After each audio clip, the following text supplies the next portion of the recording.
Hello students, welcome back to your social science class. Today we will be starting our next chapter in civics, that is pillars of democracy.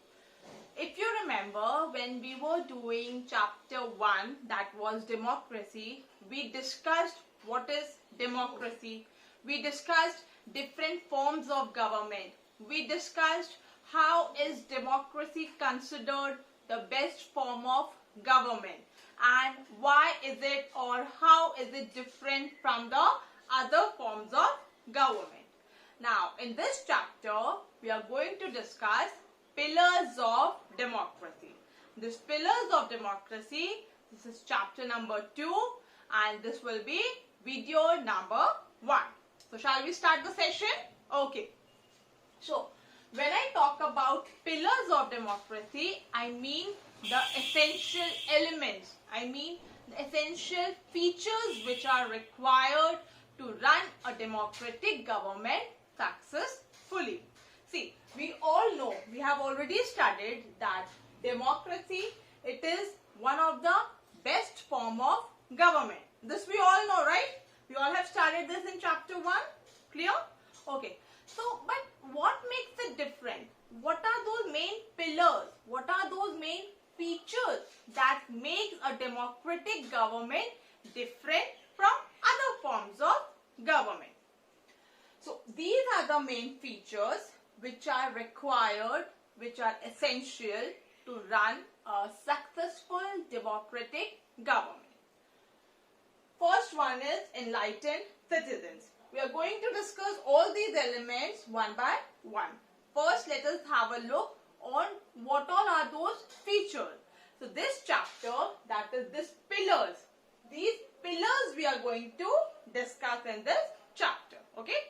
So, first one I told you, that is enlightened citizens.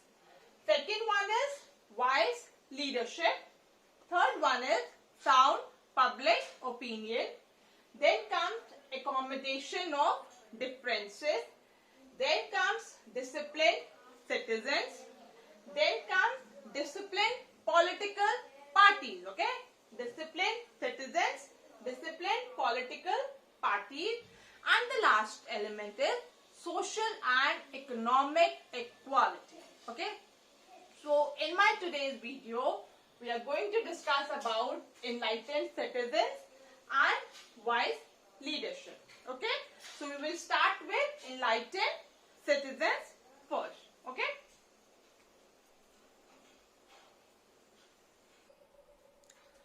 so first one is enlightened citizens. What do you mean by enlightened? What comes to your mind when I say enlightened? Enlightened basically means that you are aware of a particular thing. Okay, so enlightened citizens means that you should be well informed, you should be socially responsive about what is happening in the society. By well informed, I don't mean that a person should be highly educated or he is having a highly qualified degree from some very reputed university. Okay, we don't mean all these things when I say well informed and socially responsive, but I mean that he should be capable enough to take the right decision. He should know what is best in the interest of his country, and if the person would be well informed, he would be able to judge the merits and demerits of different political parties. And then this political awareness, this political awareness, it is one of the most important condition of a democratic government. Okay, this political awareness, it is one of the most important condition of a democratic government. You remember when we were discussing democracy, I told you elections play a very important role in democracy. By elections, we have the right, we choose a correct representative, We discussed about political democracy, remember? So this, if you are politically aware of the scenario that is going on, you will be able to select a correct person who is going to run your country. Therefore, it is very important that a citizen should be enlightened enough, he should be aware enough that he knows to whom he is choosing to run his country. Understood? So this is all about enlightened citizens. Second element is wise leadership. Now, this is also related to elections only. In larger countries, it is not possible that people will administer themselves directly. Okay, we had done direct democracy and indirect democracy in chapter 1. Okay, please, as we are moving forward, don't forget all the things that we have done before, because every chapter is interconnected to each other.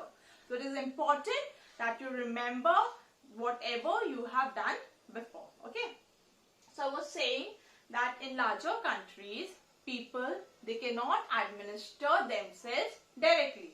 So what? They have to select a leader who will work on their behalf. Therefore, different political parties, they contest elections. Okay, they stand up for the election, they choose a representative who will be like a front head of their political party.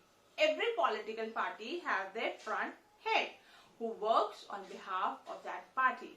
So different political parties, they contest for elections. If you remember, if you have seen in television or near to your home, what happened when an election is going to happen? You will see all the news channels, they will be focusing on the promises or the meetings or the discussions that are being done by different political parties. They will make promises, they will say that if we come into existence, or if we form our government, we will do such and such things. But enlightened citizen, okay, remember, enlightened citizen is one who will not be swayed away. Swayed away means carried away, okay, who will not be carried away by the false promises. He knows, okay, he is saying such thing, he has some point. Whatever he is saying, he has some weightage on that, and he will have that gut feeling, maybe he will do those things, maybe whatever he is doing or whatever he is saying, it will happen. So based on that judgment, he will select a leader for himself. He will vote. Now when voting will happen, the party which gets majority of the vote, they will form the government. Okay, for example, there are like 3 parties who has contest for the elections. Now this, suppose in first case, this party, they got the maximum votes. So they will form the government. Sometimes it happens that none of the party have got a number of votes which are required to form the government. In that case, it may happen that these 2 parties can come together and form a coalition government. Okay, so any of the case can happen. But if we have chosen our party, remember this, enlightened, okay, if an enlightened citizen, he has chosen his party wisely, then that party, that leadership, that wise leadership, it will work for the success of the country. It will be beneficial for our government. Okay, that is why for choosing the wise leadership, a person should be enlightened enough so that he can choose a wise leader for himself who can run the country in a very positive way. Understood? You have understood enlightened citizens and wise leadership. Enlightened citizen means a person is fully aware of whom he is selecting. Wise leadership, if a Indian citizen, He has selected a correct leader for himself. He will work hard for the betterment of the country. Okay. Now, rest of the features we will be discussing in my next video. I will be giving you a short assignment based on the discussion that we have done today. You will be doing it in your notebook in the similar way as you have done the previous assignments. Okay. I will be writing few questions here. You have to write it down in your copy and you have to do it in your notebook. Just write down that assignment now.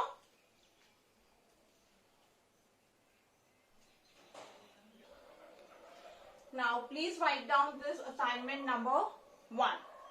Question number 1. What are the essential elements for the successful working of the democratic government? You only have to write those elements. Okay. Question number 2. Why is political awareness an important condition of democracy?